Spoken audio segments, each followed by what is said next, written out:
Hello everyone, it's Judy from Coffee, Cookies, and Books, and what we've got for you today is a book haul. This book haul is going to be thrillers, horror, crime, a little bit of all of that, and I think you're going to love it, so I hope you stick around.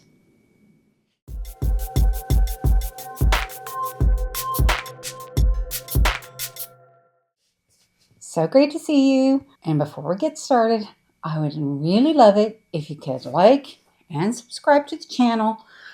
Working my way to 1,000 subscribers and I hope to get there by the end of the year, and I can only do it with your help. So I'd really love it if you could help me out with that. So let's just get started. I have a ton of thrillers, a couple of cozy mysteries that we missed out when I did the cozy mystery book haul because they came in after the fact, but they're mysteries, so they're going to fit right in with this category. And yeah, I think we've got some really great things to share with you. So let's start off with a small cozy mystery. This was recommended by Amy Marie. It's Peaches and Scream.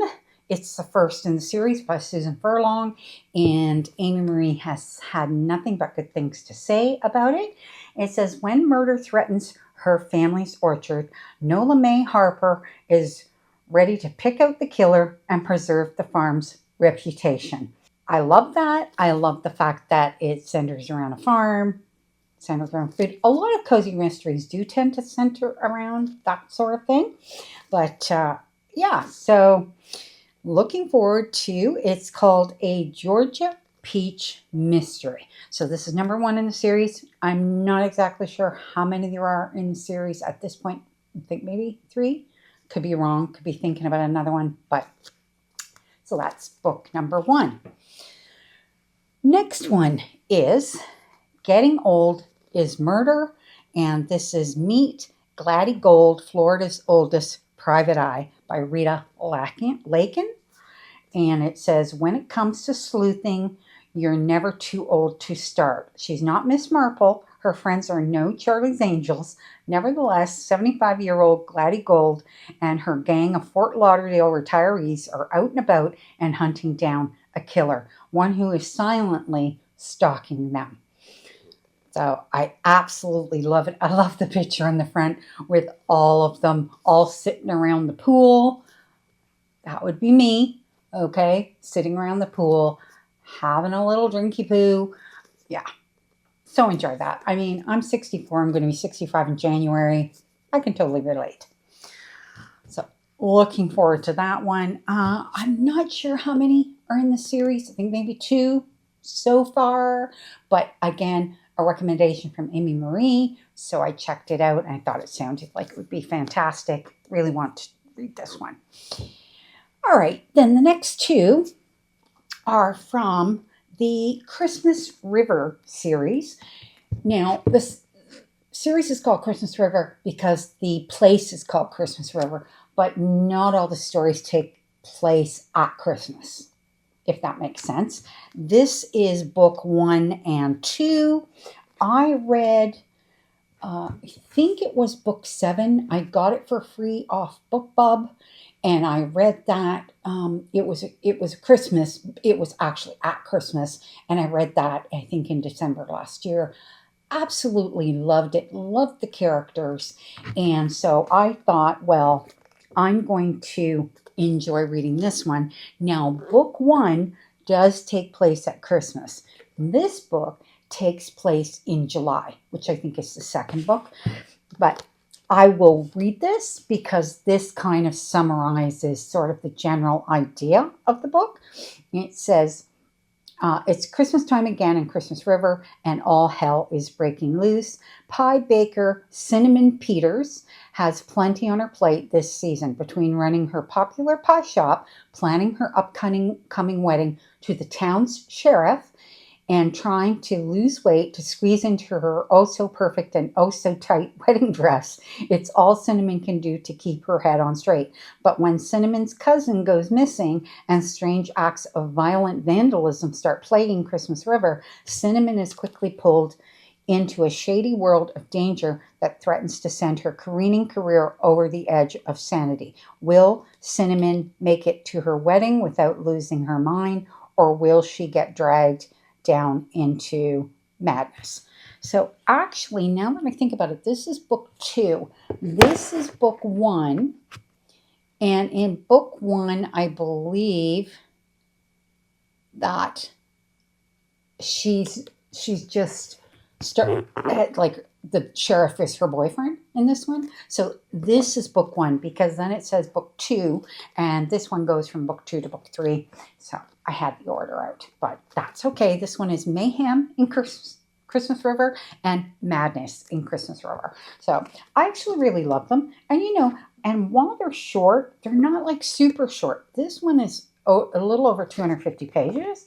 And this one is just under 250 pages. So they're not like the super, super short ones, which typically are under 200 pages. They're kind of in that middle of the road.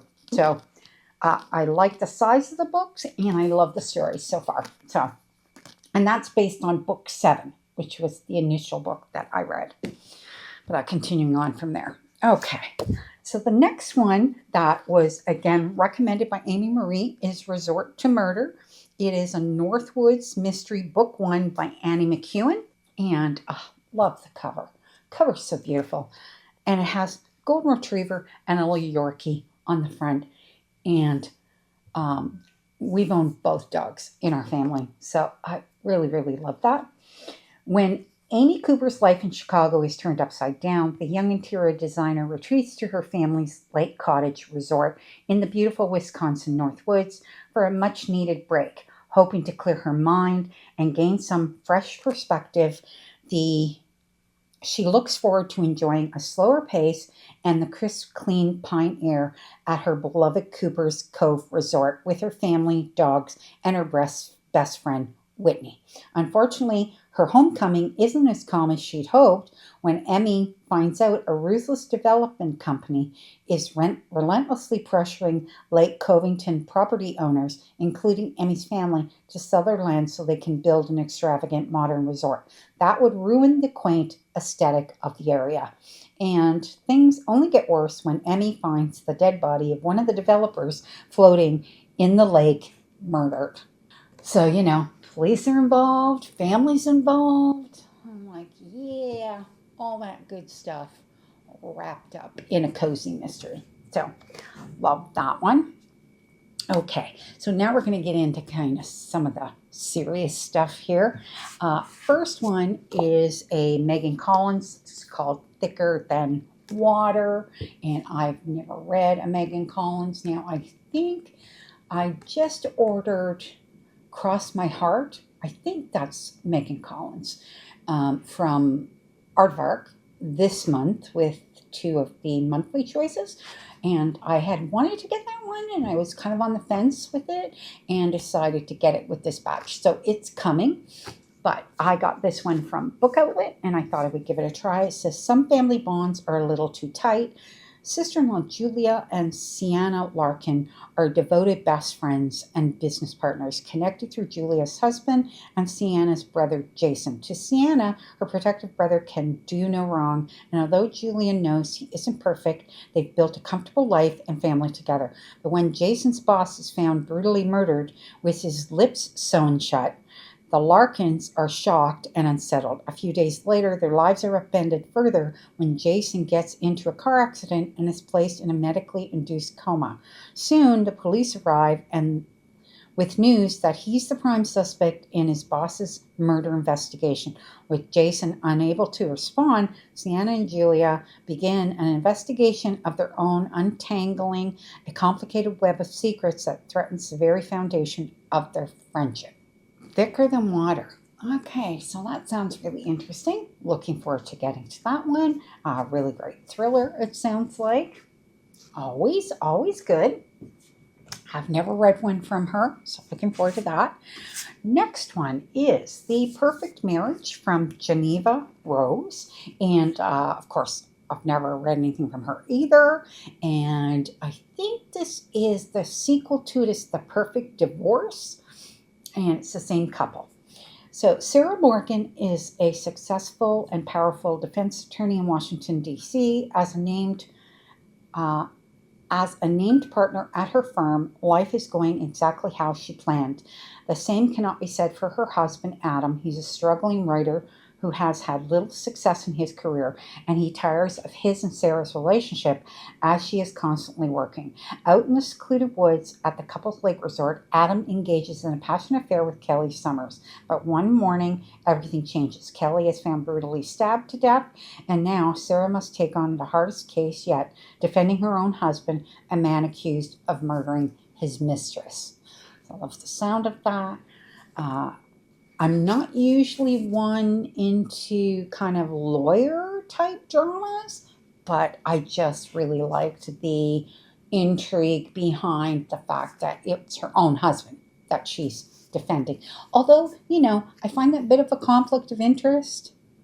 Like how well would you defend your ex-husband because he cheated on you, That kind of thing. Yeah. Okay, next is The Woman in Cabin 10 by Ruth Ware. Now, I bought this one because the new one is just coming out, I believe, this month in July.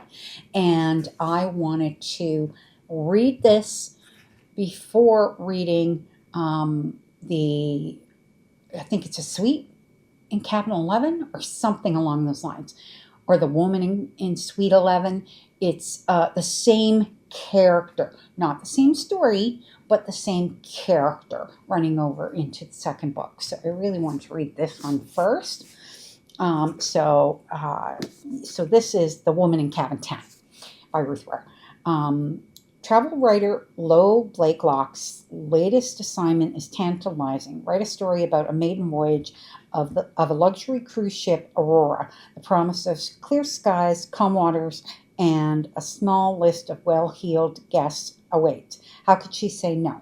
On board, Lo wakes up to something out of a nightmare, a sickening splash on a woman's body disappearing beneath the waves. But the passengers and crew remain accounted for, and nobody admits to having seen this woman on board. And so the ship sails on as if nothing has happened. But who is the woman in Cabin 10, and why will no one believe what Lo saw?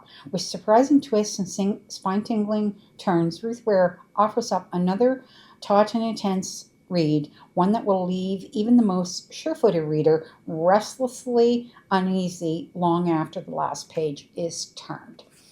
Sounds fantastic. Love me my thrillers, Yeah. Hard to disappoint me on a thriller. I mean, they might not all be 5-star reads, but I typically do find them. They sit between that 3 and 4-star quite comfortably, and I get quite a lot out of them. So very much looking forward to that. Then what I picked up is Stephen King's Pet Sematary. Never read this one. Out of all the Stephen King books that I've read, I've never read Pet Sematary. And they had it on Book Outlet, and I thought, well, I'll grab it because from what I understand, it is technically one of the ones that you're supposed to read before you dive into The Dark Tower. Now, I have read The Dark Tower, but it was very, very, very long time ago. So I thought, well, let me read those ones all smattered in between. Salem's Lot is one of them, which I picked up that one. Have not read that one before either. Don't know how I ever missed reading that one. The type of book I would like to read, I never did read this one. This one the idea of it creeped me out. Maybe that's why I never picked it up. Anyway, thought we'd try it. Sometimes dead is better. When Dr. Lou Creed takes a new job and moves his family to the idyllic and rural town of Ludlow, Maine, this new beginning seems too good to be true. Yet despite Ludlow's tranquility, there's an undercurrent of danger that exists here. Those trucks on the road outside the Creed's beautiful old home travel by just a little too quickly, for one thing, as evidenced by the makeshift pet cemetery out back in the nearby woods. Then there are the warnings to Lewis, both real and from the depths of his nightmares, that he should not venture beyond the borders of this little graveyard. A blood-chilling truth is hidden there, one more terrifying than death itself and hideously more powerful. An ominous fate befalls anyone who dares tamper with this forbidden place, as Lewis is about to discover for himself. Yeah, creepy, horror, but yeah, you know, I still like it. A little crazy, yes, I know, but I'm sure I'm going to enjoy that one. Okay, then we have the third and final installment, All Shall Mourn. This is the series is Some Shall Break, None Shall Sleep. I've read Some Shall Break, which is the first one, and this is about a group of younger people who in the first book were recruited to the FBI and to help with profiling young serial killers. And of course, a lot transpired in that first book. It was creepy, but it was so good. And it is set in the early 1980s, I believe it is, if I'm not mistaken. And yeah, I love the fact that there's no internet, there's no cell phones, there's none of that stuff. So the whole feel of the book was fantastic. And so this is just a continuation. I don't want to read the back because it actually will give away quite a bit from the first book. I cannot recommend enough. If you liked the Natural series, you will like this one. It is different in the sense that these younger people do not have any special powers or anything like that, but how they're brought into the FBI and why they're brought into the FBI and what transpires because of it is phenomenal. It's like so fantastic. So this is the third and final book, All Shall Mourn by Ellie Marney. Fantastic. Yeah, can't wait to read this one. But I still have to read book 2. I think I have that in my TBR cards to get pulled. Yeah, looking forward to that. Okay, next one is a Kathy Reich's book, A Conspiracy of Bones. I think this is one of her newer books, and they had it on Book Outlet. So whenever they have the newer ones on Book Outlet, I make sure I pick them up. Can't remember which one this is, but it's down towards the end of the more recent books that she has written, and I love them. They're all about forensic anthropologist Temperance. Oh my God, I can't even speak. Forensic anthropologist Temperance Brennan, which is the series. The Bone series was based on the same character. It was just written from a slightly different perspective, but very similar. And it has a lot of the same characters. And I love the fact that the characters continue and develop throughout the entire series. I think I've read up to book 12, so probably about halfway through the series. So this one here, every book deals with a different murder and a different investigation. The only thing that continues and develops slightly differently in each book are the personal relationships. And of course, Temperance Brennan herself develops. And the books actually start out with her. She's divorced. She's got a daughter in college. And that's kind of where she's at in her life in the first book. And then it kind of continues from there. And this one says, author Kathy Reichs returns with a riveting new novel featuring her vastly popular character, forensic anthropologist Temperance Brennan, who must use all her tradecraft to discover the identity of a faceless corpse, its connection to a decade-old missing child case, and the reason the dead man had her cell phone number.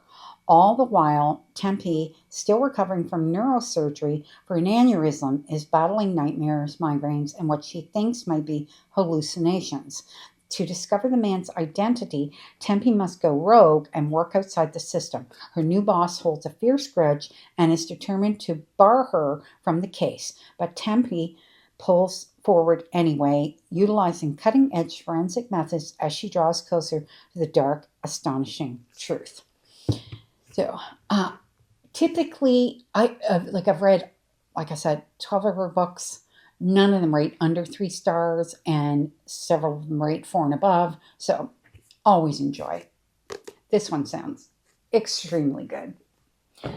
Okay, so then I picked up Agatha Christie, Death on the Nile, and I have never read this Agatha Christie book.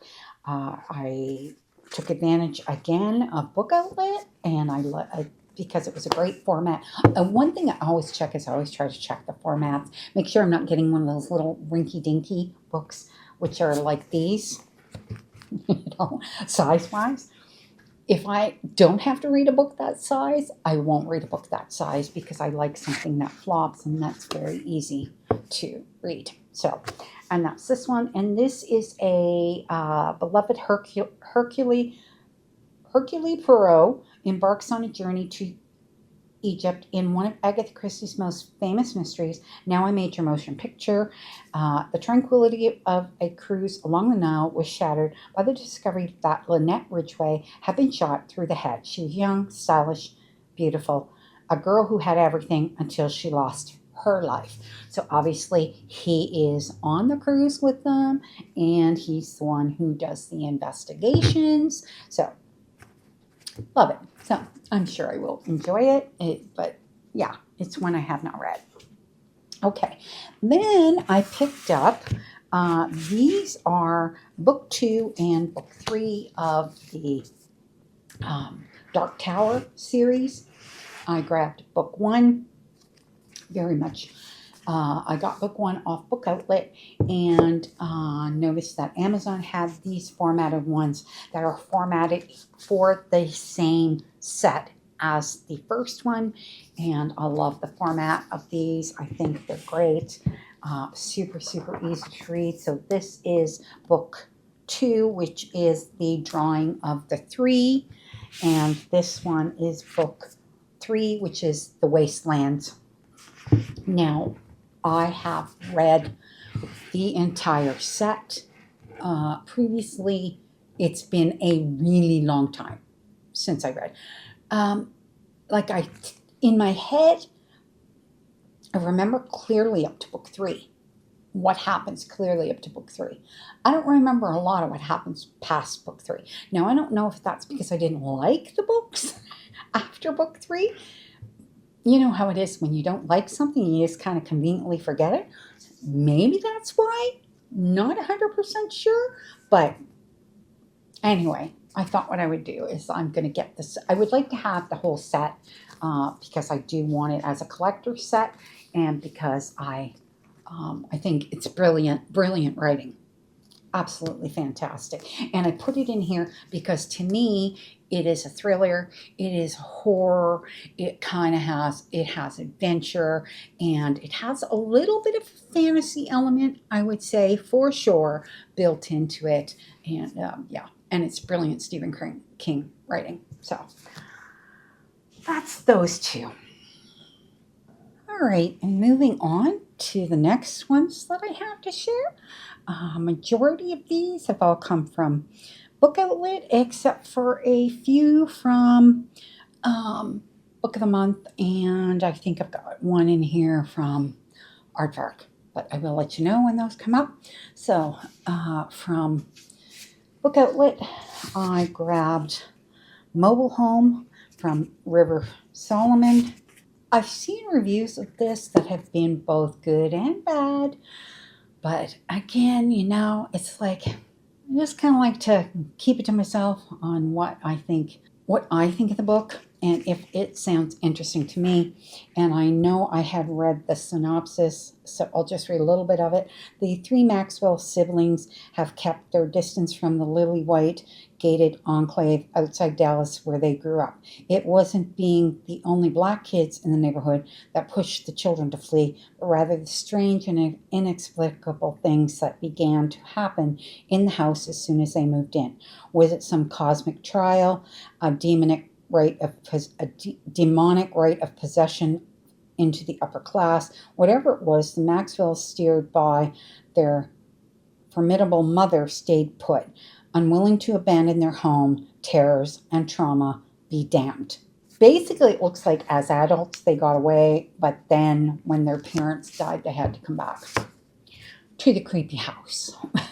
So We will see how it goes for the Maxwells, because you know how these things usually go in a horror novel. Yeah, I don't know if it's considered thrilling or horror, or if it has a little bit of history in there. Yeah, we shall read and see, right? And then I picked up Everyone This Christmas Has a Secret from Benjamin Stevenson, and he is someone who he wrote the um, Everyone in My Family Has Killed Someone, and the one Everyone on This Train is a Suspect. I have that one. Do not have the first one. I have that one and really want to read it, but this is a Christmas one, and so I thought it's just a novella, so I thought I would pick it up. My name's Ernest Cunningham. I used to be a fan of Golden Age mysteries until I found myself frequently stuck in the middle of real life ones. I'd hoped that any self respecting murderer would take it easy over the holidays. I was wrong. So here I am at the Christmas show of world famous magician Ryland Blaze, whose benefactor has been murdered. My suspects are the professional tricksters: the magician, the assistant, the executive, the hypnotist, the identical twin, the counselor, the stagehand. If I can see through the illusions, I know I can solve it. After all, a good murder is just like a magic trick, isn't it? Everyone this Christmas is a suspect. So, no, I guess it's not a bunch of short stories, but it just sounds like it is a bunch of people who could have potentially murdered someone.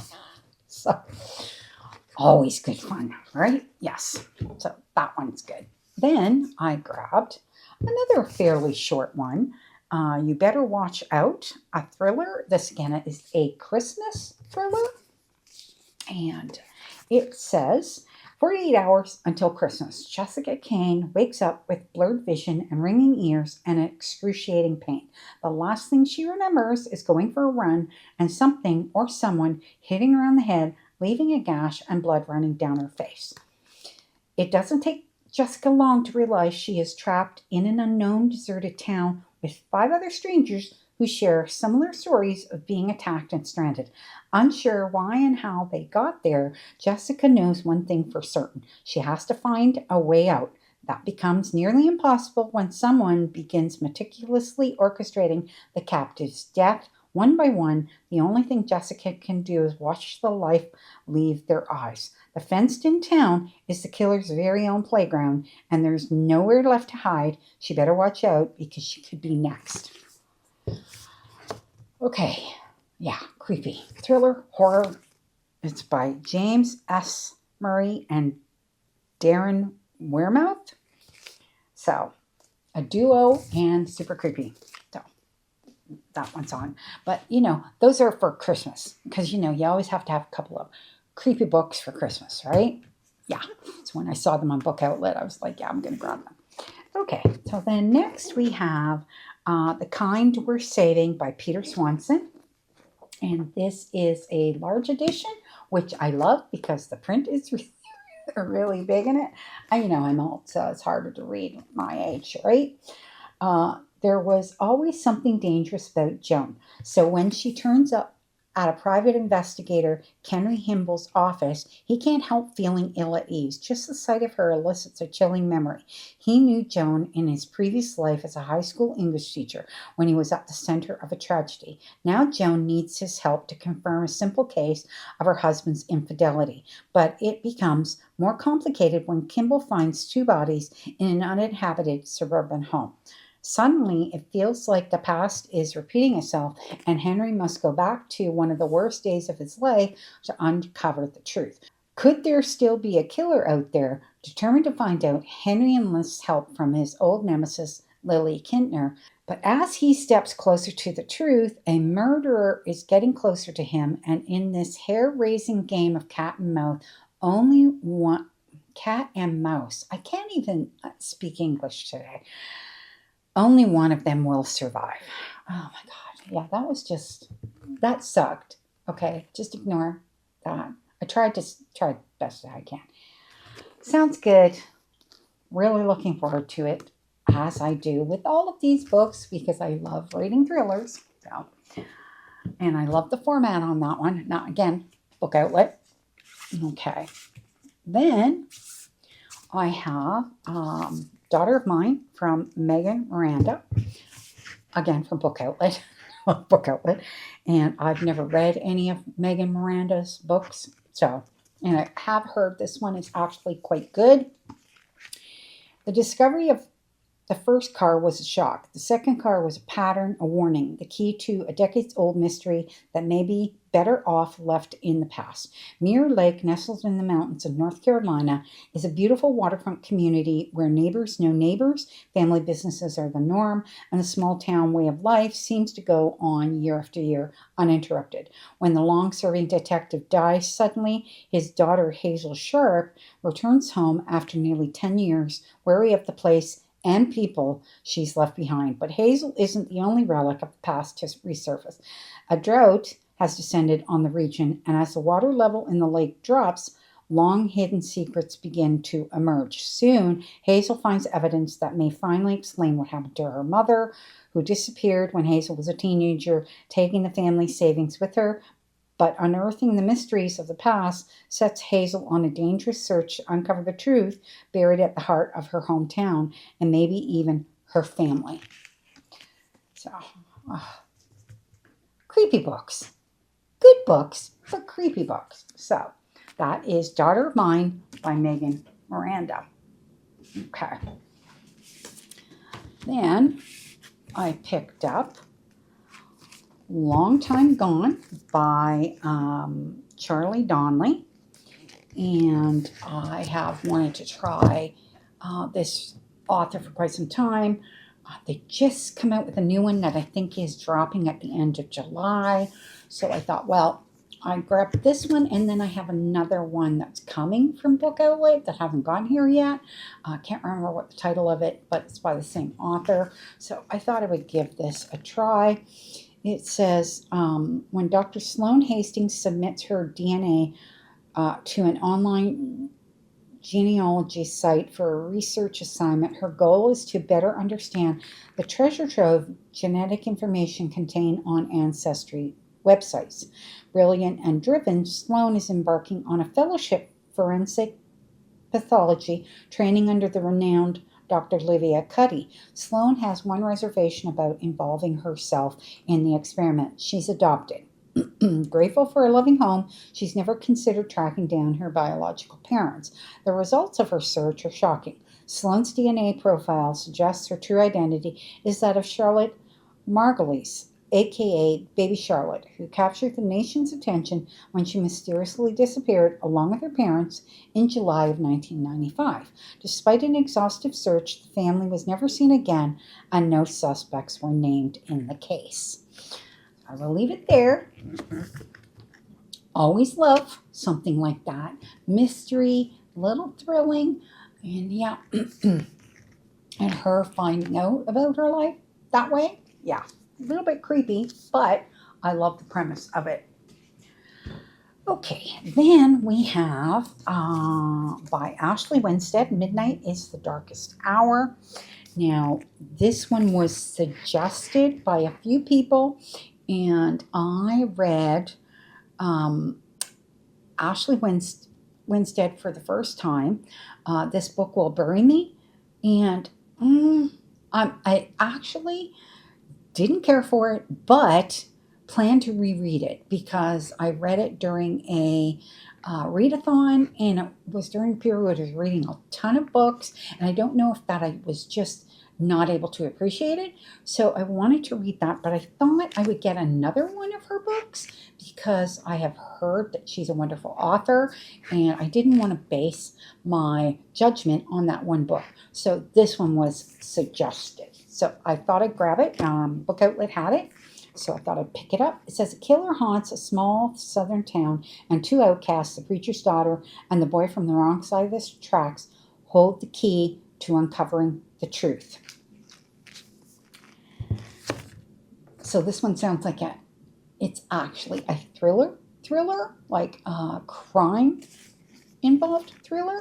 See, the thing with this book called Bury Me is it had a very depressed character as the main character, and I found it difficult to follow along with that part of it. So I don't know if it was just, again, because my brain was fried from reading so many books.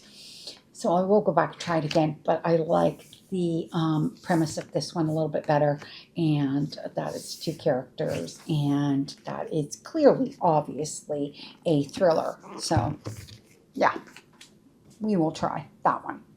Okay, and then the last one that I picked up from the book outlet is another, this one is a horror, and, the only reason I grabbed it was because there's pie on the front. And so it has food in the front, which I thought was pretty cool.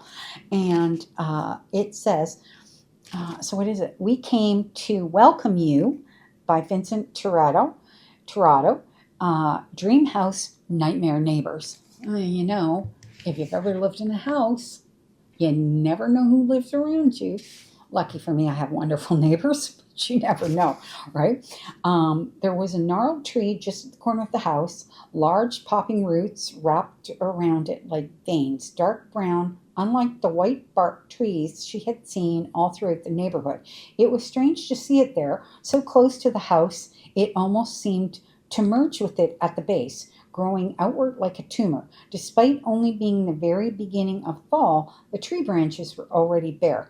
I don't belong here, it seemed to say, and by extension, neither did Saul. So, yeah. But it does say a novel of suburban horror. So, sounds like interesting. It's going to be a good one. Yeah, I'm sure. Just another one of those. From these last ones, 2 are from Book of the Month and 1 is from Aardvark. So the first one is The Ghostwriter by Julie Clark from Book of the Month. And this one is about a woman. I'm not even going to read that because I remember it very clearly. It's about a woman whose father, back when he was younger, all his siblings were murdered. And he was left alive, and of course, he was a suspect. But there was no proof or anything like that. And so he got off on it. And then he wrote books and he made money off of it.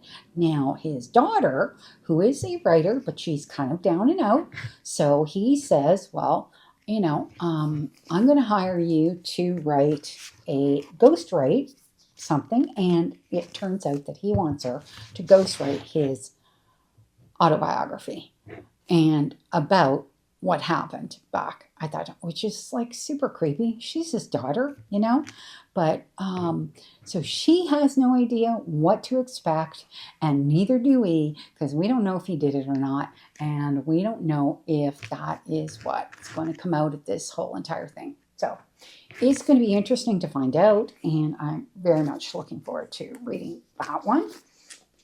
Okay, and then the other one that I did pick up was Kings of Ashes by S.A. Cosby, and liked this one.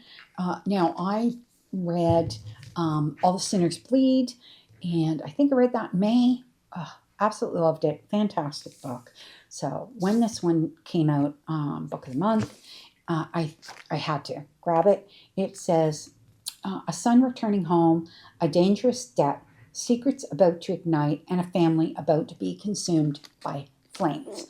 So he comes home, Roman comes home to basically, I believe, save his family. Gotten entangled with the wrong people, and the family business is going under, and everything's a mess. So Roman's coming home, and Roman's going to deal with shit. Like, for sure. Okay? Very much want to read that one. And then the very last one I have to share from Aardvark is Someone Knows by Vi Keeland. And I have read Vi Keeland, but I've only read Vi Keeland's romance novels. I've never read any of the thriller novels written by this author.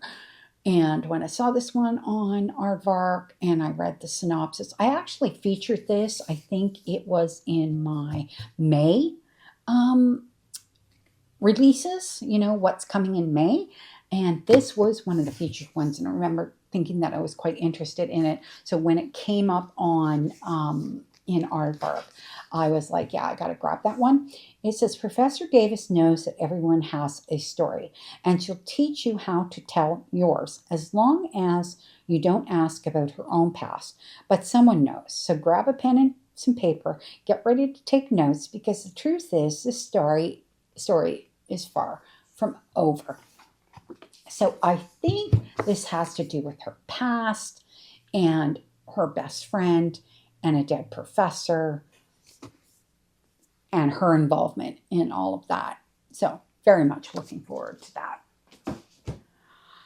So that's it for all of the thrillers, crime that I have to share with you.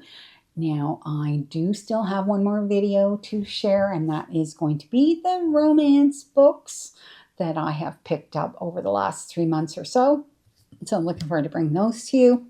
And yeah, so this is going to be a great group of books. Can't wait to read them all. It's like I try to read minimum 10 books a month. That's kind of my minimum. When I have readathons, I usually read a tiny bit more than that, but 10 books is usually a pretty good group to read, with maybe one or two shorter books in there. And I find thrillers are typically a good, easy read. Not super long books, just a nice, yeah, they're perfect. Creepy, but perfect. Anyway, thanks for being here, and we'll see you in the next video.